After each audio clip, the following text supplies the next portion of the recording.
se produce pérdida de calor corporal. Vimos muchas partes como que el cuerpo tiene, digamos, acá vamos a ver, el cuerpo tiene un sistema aislante que nos protege de la pérdida de calor, que existe un flujo de sangre desde el interior de nuestro cuerpo dirigido a la piel que es capaz de transferir el calor excedente hacia el entorno, que tenemos una física básica en relación a la pérdida del calor, comprendida con la radiación, que son los rayos infrarrojos, la conducción, que es hacia los objetos, y la conducción al aire, la evaporación. Vimos el efecto de la ropa, que es tan importante en relación a la pérdida de calor, y quedamos pendiente con este quinto elemento de pérdida de calor, que es la sudoración. Entonces, vamos a ver que la sudoración es un mecanismo muy importante a través del cual nosotros perdemos el calor. Esta sudoración y su regulación por el sistema nervioso autónomo lo vemos a continuación. Entonces, cada vez que el cuerpo incrementa su calor, se produce en nuestro cuerpo un proceso de sudoración que puede ser muy masivo debido a una estimulación del área preóptica del hipotálamo. Tenemos que entender que nuestro sistema de termorregulación se haya grabado en el hipotálamo. Ahí está el centro de termorregulación del cuerpo. Las glándulas sudoríparas son, digamos, los elementos a través de los cuales vamos a perder el calor.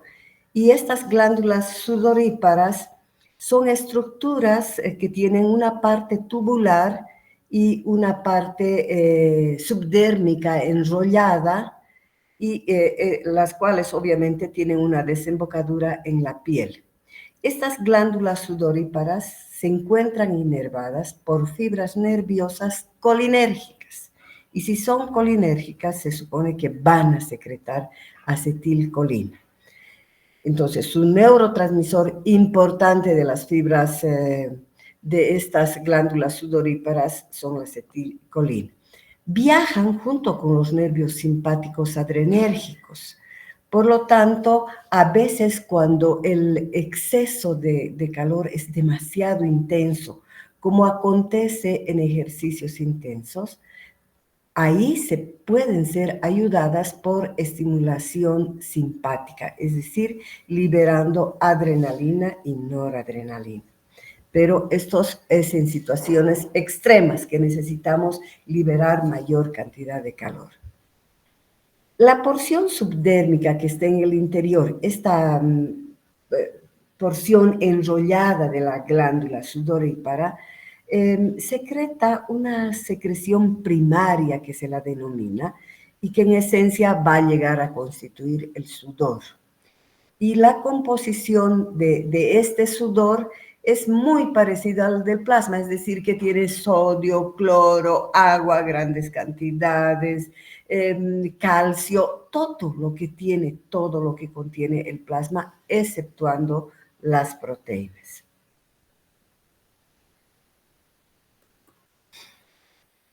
También debemos conocer que existe un fenómeno de aclimatación del sudor, es decir, cuando una persona que vive, digamos, en un lugar como en los valles, Cochabamba, o en lugares mucho más, se nota más esto en lugares fríos como Oruro, Potosí, etcétera, repentinamente viaja o cambia de destino, digamos, de vivienda, y se va hacia el trópico o a la playa. Entonces, ahí ya va a vivir con temperaturas mucho más elevadas, que están alrededor de 40 grados o a veces más.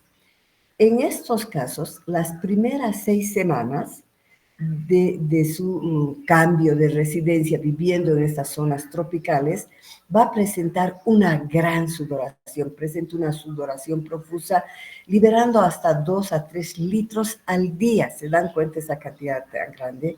Entonces, la pérdida de líquidos, de electrolitos, es muy, muy grande. Por lo tanto, esta persona también estará todito el rato con su jarra de agua, ¿verdad? Tratando de reponer. Entonces, en estas condiciones se eliminan 10 veces más el calor y además del cloruro de sodio. Esta pérdida constante que va a experimentar la persona de cloruro de sodio va a hacer que baje la concentración de cloruro de sodio porque en ese momento está perdiendo alrededor de 15 a 30 gramos de cloruro de sodio por día, que es una cantidad muy grande. Entonces, el organismo, al detectar estos osmoreceptores, detectan que la cantidad de cloruro de sodio está muy bajo y se ordena para que se libere la aldosterona. Ustedes saben que la aldosterona es una hormona que va a tratar de regular la concentración del sodio. ¿Qué es lo que hace? Produce una gran reabsorción del sodio para que no haya más pérdida y de esta manera se produce la aclimatación. Y esto ocurre más o menos a partir de la sexta semana. En este caso, la pérdida ya es muy baja, se reduce de 3 a 5 gramos al día. Y la persona obviamente ya se va a acostumbrar, no va a producir estas sudoraciones tan profusas. El libro también menciona la pérdida de calor que existe particularmente en algunos animales a través del jadeo. Entonces, hay animales que por su condición de donde se encuentran, por ejemplo, tienen mayor cantidad de pelos. Por ejemplo, en el altiplano encontramos las llamas, hasta, por ejemplo, un burro que vive en las alturas tiene mayor cantidad de pelos que uno que vive, digamos, en los valles o en los llanos, ¿no? Entonces, estos animales cubiertos de pelos no tienen glándulas sudoríparas. Eh, eh, en un ejemplo bien clásico que nosotros vemos, porque todos tenemos una mascota, un perro, cuando hace algún ejercicio muy extenuante, ha caminado demasiado, se incrementa el calor en su cuerpo y hay una activación de su sistema termorregulador.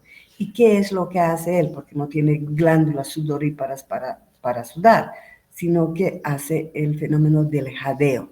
Abre la boca, suelta la lengua y de esa manera él mete aire constante y saca, enfría toda la parte de la cavidad oral, la lengua, las mucosas, etcétera, y metiendo aire frío, intercambiando el aire.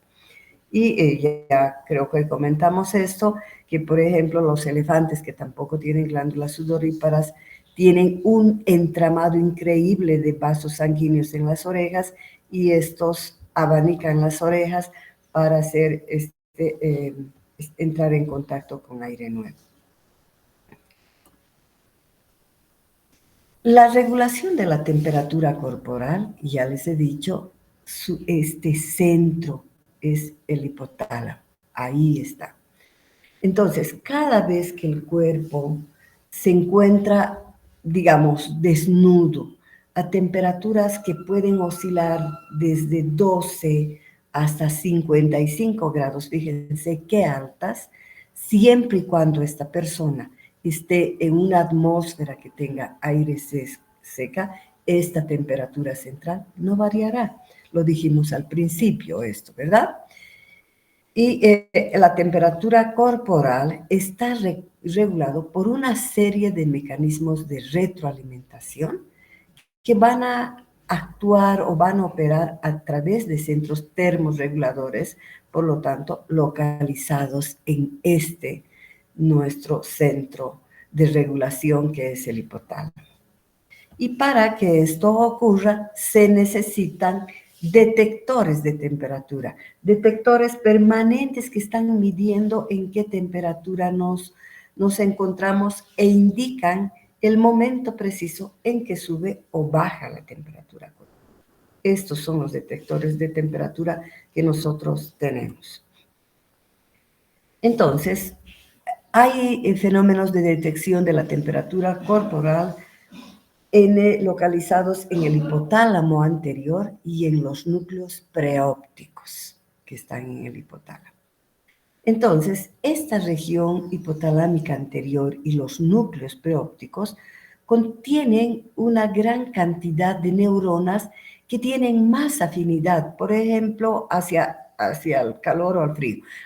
Hay más neuronas sensibles al calor, más o menos 2/3 partes, y 1/3 de neuronas que son sensibles al frío, es decir, que reaccionan cuando el cuerpo se enfría o cuando se calienta. Estas neuronas son sensores térmicos que están midiendo todo el tiempo, que van a controlar la temperatura corporal.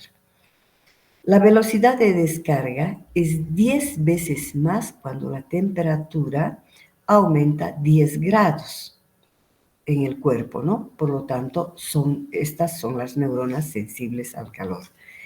Si se calienta la región preóptica, inmediatamente entonces se van a desencadenar una serie de situaciones que van a tender a bajar la temperatura corporal a través de fenómenos que ya hemos visto de una sudoración profusa o de fenómenos de vasodilatación, que ambas van a tender a bajar la temperatura corporal. Entonces hay un fenómeno, digamos, de conocimiento y de respuesta para tratar de solucionar esa situación. La detección de temperaturas corporales también ocurre por receptores que se hallan localizados en la piel y receptores también localizados en los tejidos profundos. Los receptores de la piel y de los tejidos profundos ejercen también un fenómeno de termorregulación muy importante, pero que es complementaria a la que hace el hipotálamo. Se dice que la labor fundamental está a nivel del hipotálamo en tratar de regular la temperatura, pero estas situaciones, estos receptores de la piel y de los tejidos profundos ejercen este fenómeno complementario para ayudar. En la piel se sabe que se posee muchos receptores para el frío, mucho más que para el calor. Por eso que se dice que fundamentalmente su papel de estos receptores de la piel es detectar más temperaturas frías que calientes. Y entonces, cuando ocurre este fenómeno de detectar una temperatura fría que está afectando, que el cuerpo se está enfriando, se van a producir una serie de fenómenos tendientes a subir la temperatura corporal. Por lo tanto, se ocurrirán fenómenos de escalofríos, fenómenos de vasoconstricción e inhibición de la sudoración, todo con el objeto de incrementar la temperatura corporal. También los receptores profundos que están localizados en el interior de nuestro cuerpo, adentro. Por ejemplo, en la médula espinal, en el trayecto de toda la médula espinal, en las grandes venas torácicas, en las grandes venas que existen a nivel abdominal. Estos receptores de temperatura también detectan mucho más, o sea, tienen mayor respuesta, si quieren, cuando se detectan temperaturas frías mucho más que las calientes. Por eso que los receptores cutáneos y los de los tejidos profundos están fundamentalmente para evitar la hipotermia. La hipotermia es un fenómeno muy grave que si uno entra en una hipotermia muy fuerte puede llegar a la muerte también. Pero además de esto, además del hipotálamo anterior, de estos receptores periféricos y profundos, hay también un lugar donde se integran las señales. ¿Y cuál es el lugar donde ocurre este fenómeno de integración de señales? Es el hipotálamo posterior. Allá hay una integración de señales termosensibles centrales que provienen del hipotálamo anterior y de los núcleos preópticos con las zonas periféricas, como la piel. Por otro lado, existen mecanismos neuronales efectores, es decir, mecanismos que dan la respuesta. Los efectores son los que mandan las respuestas después de haber recibido un determinado mensaje o tener un conocimiento de una determinada situación. Estos mecanismos neuronales efectores pueden reducir o aumentar la temperatura corporal.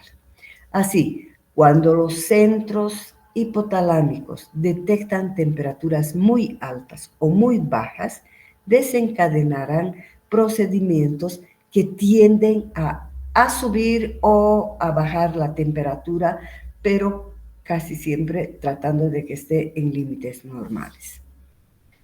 Estos mecanismos neuronales efectores que suben o bajan la temperatura corporal los vamos a ver acá.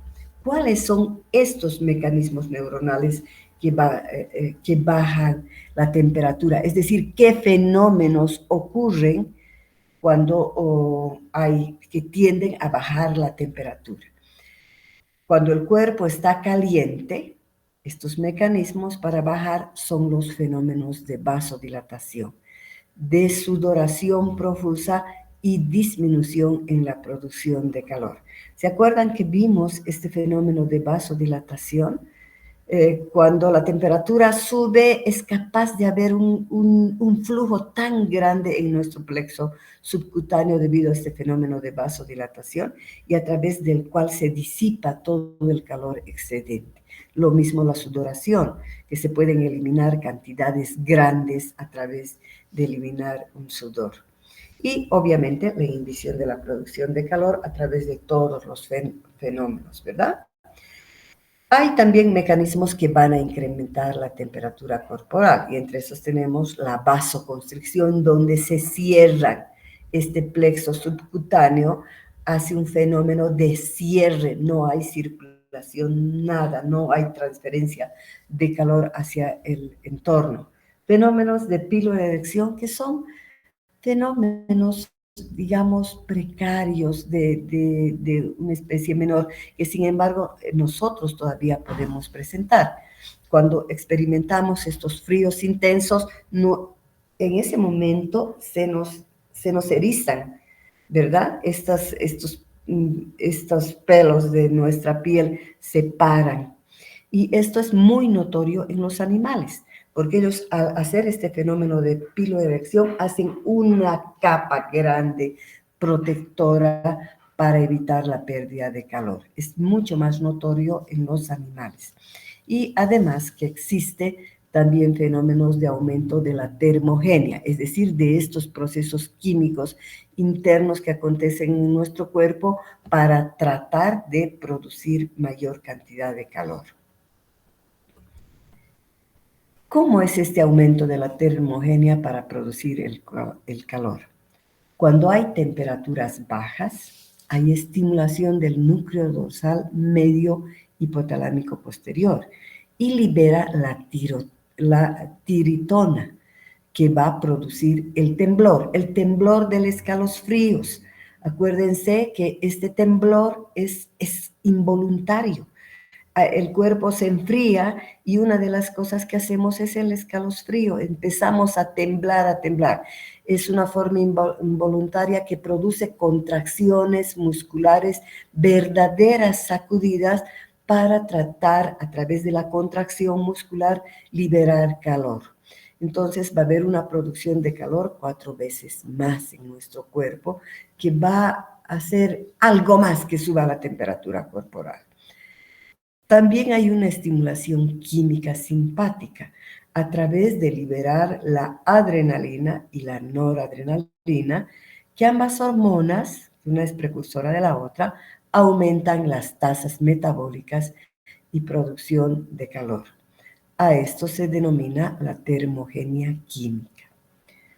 Por otro lado, existe la liberación incluso de hormonas como es la tiroxina desde la glándula tiroides, aumentando la producción de calor, porque sabemos que esta es una hormona calorigénica capaz de producir una cantidad grande de calor. Por eso que los hipertiroideos están pero totalmente abanicándose porque su cuerpo aumenta gran producción de calor en el hipertiroidismo. También es muy importante que nosotros sepamos que nuestro cuerpo cuenta con un punto de ajuste que sirve para el control de la temperatura corporal. Y este punto de ajuste está grabado en el hipotálamo anterior, en nuestro centro termorregulador. El punto de ajuste del cuerpo es de 37.1, así 37.1, no 37 nomás o 37.2, sino 37.1. Y esta es una temperatura crucial, así grabada, ¿no? Por lo tanto, todos los mecanismos de control de la temperatura del cuerpo intentarán todo el tiempo, continuamente, llevar y dejar que nuestra temperatura corporal tenga un punto de ajuste así, de 37.1. Así, si la temperatura central de nuestro cuerpo aumenta por cualquier situación, por trabajo, por enfermedad, porque nos sube la fiebre, etc., producirá pérdidas del calor por diferentes fenómenos como la evaporación, para disminuir o bajar la temperatura corporal y llevar a este punto de ajuste que ya sabemos cuál es. Temperaturas menores a 37.1 también harán, si estas están en 35, 37, etcétera, harán que haya mayor producción en el cuerpo, aumentando la temperatura corporal y acercando al punto de ajuste. Fíjense, esta es una gráfica que le he sacado del Guyton, chicos, tiene el libro, donde se ve que, fíjense, está en una temperatura normal, probablemente 36.8 aquí. Si por alguna circunstancia ha habido una movilización del punto de ajuste a 39.5, fíjense, se ha movido el punto de ajuste. Está aquí en 39.5. Y esto puede ser debido, por ejemplo, a una enfermedad febril de cualquier tipo, neumonía, dengue, lo que ustedes quieran. Se ha movido el punto de ajuste. Entonces, en ese momento que el punto de ajuste es 39.5, esa temperatura en la que se encontraba la persona de 36.8 resulta que ser extremadamente baja porque el punto de ajuste lo está indicando, está mucho más alto. Entonces se desencadenan una serie de situaciones como escalofríos, fenómenos de vasoconstricción, piloerección, secreción de adrenalina, tiritina, todo lo que hemos mencionado. Y hacen que la temperatura con todo esto suba hasta alcanzar ese nivel nuevo del punto de ajuste. Y esto acontece en enfermedades, por ejemplo, una neumonía, que antes de que suba la temperatura, el paciente es precedido de estos fenómenos de escalofríos, así, y luego se estabiliza ahí y viene ya, digamos, ha llegado a 39 bien, se ha estabilizado y se pierde los escalofríos, sigue el trayecto de la enfermedad, pero cuando cambia, cuando en una neumonía, después de unos días de haber hecho el tratamiento, etcétera, hay una bajada nuevamente y a eso se llama crisis de la temperatura y el punto de ajuste debido a esto baja nuevamente a su lugar, ¿ya? Y entonces en este momento que el punto de ajuste estaba así alto y se está produciendo este cambio nuevo a situaciones normales,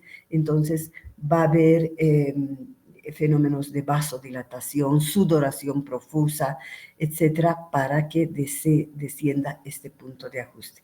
Por eso que en la neumonía, antes de la era de los antibióticos, chicos, se veía que los médicos antiguos sabían que después de 9 días duraba, de ahí viene neumo, 9 días, la temperatura, si estos tenían buen sistema inmunitario y estaban curando con sus propias defensas porque no había antibióticos, en el momento que aparecía este fenómeno de vasodilatación, se volvían rojos y sudoración profusas, era, pero alegría total para los familiares, para el médico, porque sabían que el proceso estaba mejorando.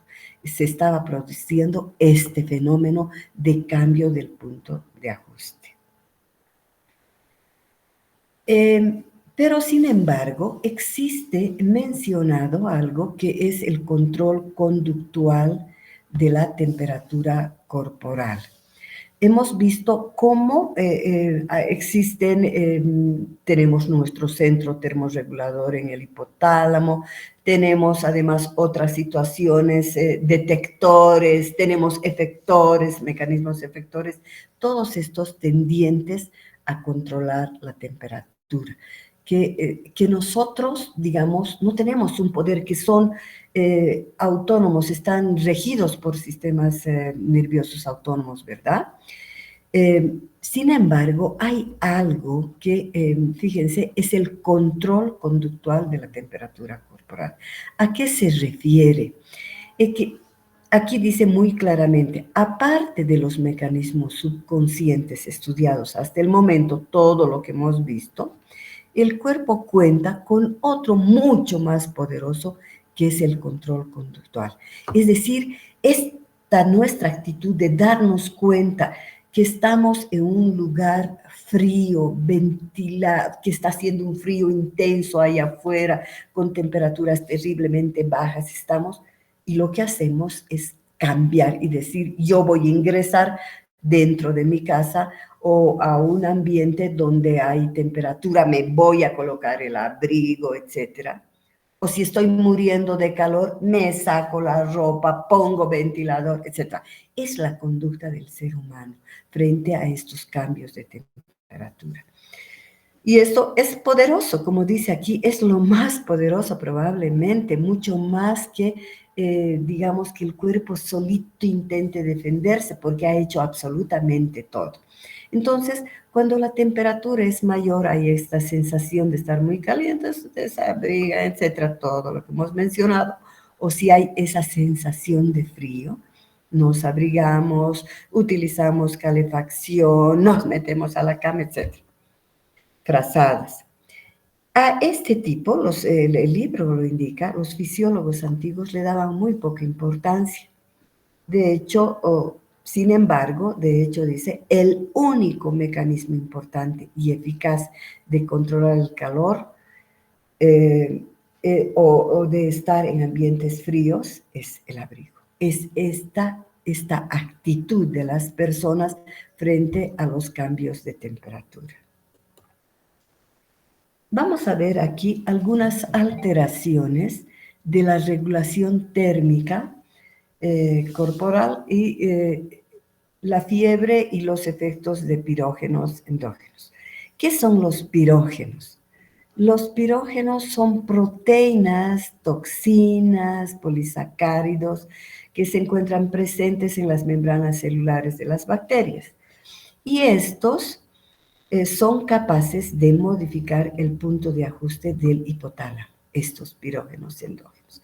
Estos pirógenos incrementan el punto de ajuste del cuerpo. Una infección bacteriana muy fuerte, cualquiera que se le pueda, entre lo muy frecuente todavía aquí que tenemos, por ejemplo, una neumonía, una septicemia, etc. Durante una infección bacteriana, entonces, los leucocitos van a fagocitar a las bacterias, a sus componentes, a todos estos detritus, a restos de membrana, etcétera, y liberar citocinas o interleuquinas, la interleuquina 1, y este viene a constituirse como el pirógeno leucocitario o pirógeno endógeno, activando en el hipotálamo a estos mecanismos que van a producir la fiebre. La interleuquina 1, por lo tanto, produce fiebre porque induce a la síntesis de prostaglandinas, la E2, ¿ya? induce. Y estos antipiréticos, los antipiréticos que conocemos, por ejemplo, el paracetamol, que es uno de los más inocuos y más eficaces, bloquean la síntesis de prostaglandinas a partir del ácido araquidónico. Aquí tenemos dos situaciones totalmente diferentes. Una es el golpe de calor, que se llega a esta situación cuando se sobrepasa el límite superior, cuando es extremadamente alto la temperatura atmosférica y no se puede tolerar. Aquí, digamos, la tolerancia varía dependiendo si el aire es seco, se tolera muchísimo más que si el aire es húmedo. Por eso que en el desierto se puede alcanzar temperaturas a veces un poco más de 55 grados, el aire es seco, ¿no es cierto? Cuando la temperatura corporal es mayor a 40.5 grados o 42 grados centígrados, se produce ya un golpe de calor. ¿Y en qué síntomas hay? Hay mareos, hay confusión, vómitos, la persona se pone estuporosa, confundida, hay pérdida del conocimiento. Y esta hiperpirexia, cuando es incluso mucho más alta, es capaz de producir daños severos en todos los órganos, especialmente en el encéfalo. Es grave y hasta producir la muerte. Y por el otro lado, la exposición a temperaturas frías muy extremas.